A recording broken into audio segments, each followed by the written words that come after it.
Lord Hill, you're welcome back to our committee. Some of my colleagues seem to have a difficulty as you looked into your magic ball and you saw that Britain was still a fully committed member of the European Union by 2019. Can I say it's refreshing to hear in such clear and unequivocal terms a senior politician in Britain say that,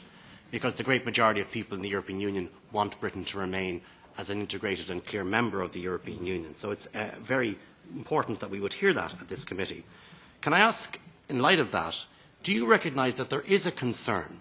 amongst some eurozone countries especially, that as a British commissioner coming from a non-eurozone country who has responsibility for further integration within the eurozone,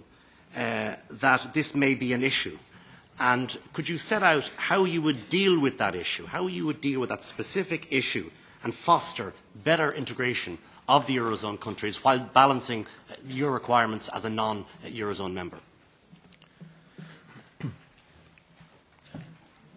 Well, I think a couple of points. I think, first of all, that question of working to resolve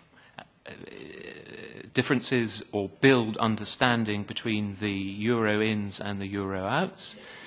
is an important part of the task that I would need to undertake, particularly in the context of banking union, in the same way, actually, from the other end of the telescope that Michel Barnier had to approach it when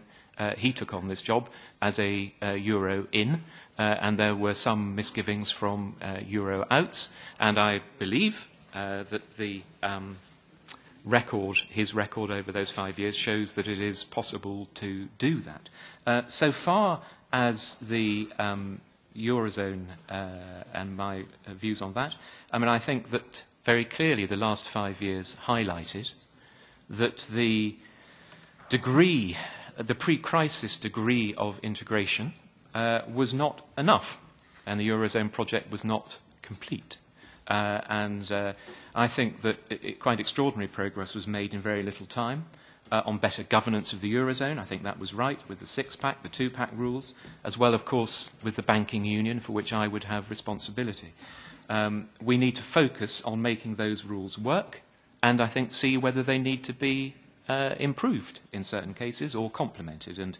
it may well be that the long-term stabilisation or strengthening of the Eurozone requires further integration. And my answer then, I suppose, to your question would be that if evidence appears that some further integration in areas under my responsibility is necessary, then I would make a proposal in the light of that. And I think it's right to say that had I, instead of looking into a crystal ball into the future, was looking into one in the past, had I been here in 2012, I hope that I would have proposed, well, I would have needed a lot of help, I'm sure, from people here, but banking union, and I fully support the action that the Commission has subsequently taken.